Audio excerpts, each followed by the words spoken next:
Hi hello నమస్తే welcome to my channel. By channel కొత్తగా చూస్తున్నట్టయితే ముందుగా సబ్స్క్రైబ్ చేసుకోండి. అలాగే నేను చెప్పే నుంచి మాత్రం అందరికీ షెట్టింగ్ బై. అయితే రోజు మన టాపిక్ వచ్చేసి మన కన్నప్ప ట్రైలర్ గురించి బై. నిజానికి కన్నప్ప ట్రైలర్ గురించి మాట్లాడాలనుకోవట్లేదు నేనైతే. నాకు తెలిసినందుకు నేనైతే ప్రభాస్ అన్న గురించి మాట్లాడాలనుకుంటున్నాను భయ. అయితే ఎలాగో ఈ టాపిక్లోకి వచ్చాం కాబట్టి ఫస్ట్ ట్రైలర్ గురించి మాట్లాడుతున్నాము. నిజానికి ట్రైలర్ అయితే అంత గొప్పగా ఏం లేదని చెప్పచ్చు. అయితే కొన్ని క్యారెక్టర్లు అయితే నాకు నచ్చాయి భయ. మన అక్షయ్ కుమార్ గారిది, అలాగే మన కాజల్ గారిది, మన మోహన్ లాల్ గారిది. ఇంకా వీళ్ళకంటే ఇంకా క్యారెక్టర్లు అంటే ఎవరు నచ్చలేదని చెప్పచ్చు. ఈవెన్ నాకు ప్రభాస్ గారి క్యారెక్టర్ కూడా నచ్చలేదని చెప్పచ్చు. అయితే ఇదంతా పక్కన పెడితే ట్రైలర్ అంటే మనం ఏమనుకుంటామంటే భక్త కన్నప్ప బయోపిక్ మాదిరి అంటే తీస్తున్నారు, ఓకే. అందులో ఫస్ట్ మన విష్ణు అన్నకి అయితే మన శివుడు అంటే అంత నచ్చడు, ఓకే. అసలు దేవుడు అంటేనే నచ్చడు, ఎవరికి నచ్చడు అన్న టైప్లో అయితే అట్లా చూపిస్తారు భయ్య. అయితే ఇక్కడ మ్యాటర్ ఏంటి అంటే మనకి ఈ స్టోరీ తెలుసు భయ్య. ఈ స్టోరీ తెలిసినప్పుడు మనకు మళ్ళీ అదే రొటీన్గా ఎందుకు చూపించారు అని చెప్పేసి నేనైతే అనుకున్నాను భయ్య. స్టోరీ ఓకే, మనకు తెలుసు కాబట్టి ఆ స్టోరీని డిఫరెంట్గా చూపించాలి. కాకపోతే అదే రొటీన్ తనము అదే మామూలుగా ఎలా ఉంటుందో అలానే చూపించారు. అది చాలా నాకు కొంచెం మెంటలెక్కిందనే చెప్పచ్చు ఆ ట్రైలర్ చూసిన తర్వాత.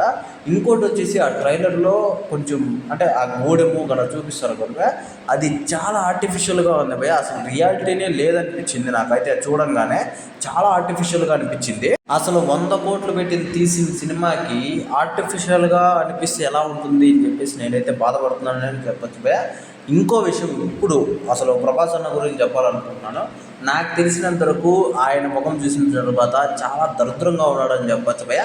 అసలు అంటే నేను ఆ లుక్ గురించి అనట్లేదు భయ్య. ఆయన ఫేస్ చూడండి, అసలు ఏదో రాత్రంతా తాగేసి తెల్లారితో షూటింగ్కి వచ్చినట్టే అనిపిస్తుంది. కానీ అసలు ఏ మాత్రం కూడా ఆయన క్యారెక్టర్లో సరిపోలేదనే చెప్పచ్చు. ఇంకోటి వచ్చేసి ఏదో ఆయన వల్లనే సినిమా ఆడుతుంది అని చెప్పేసి కూడా మన అందరికీ తెలిసిన విషయమే.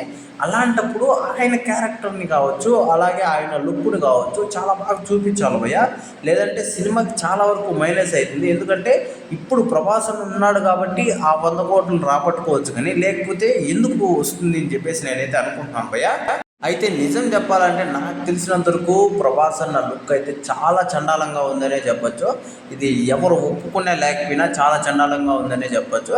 మన విష్ణు గారి లుక్కే బాగుందని చెప్పచ్చు భయ, ప్రభాస్ అన్న లుక్ కంటే ఆ రేంజ్లో అనిపించింది నాకైతే.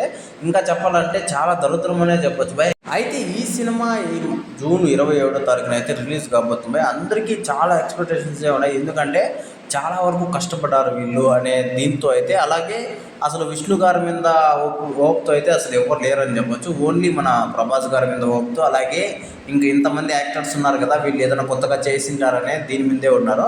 కాకపోతే వీళ్ళు ట్రైలర్ చూసిన తర్వాత చాలా మందికి అయితే సినిమాకి పోకూడదు అనిపించింది భయ్, అది మాత్రం పక్కా. అయితే ఈ ట్రైలర్ చూసిన తర్వాత మీకు ఎలా అనిపించిందో కింద కామెంట్లో తెలియజేయండి భయ్. అలాగే నేను చెప్పింది నిజమా కూడా కాదో కింద కామెంట్లో తెలియజేయండి. మర్చిపోకుండా తప్పకుండా దయచేసి.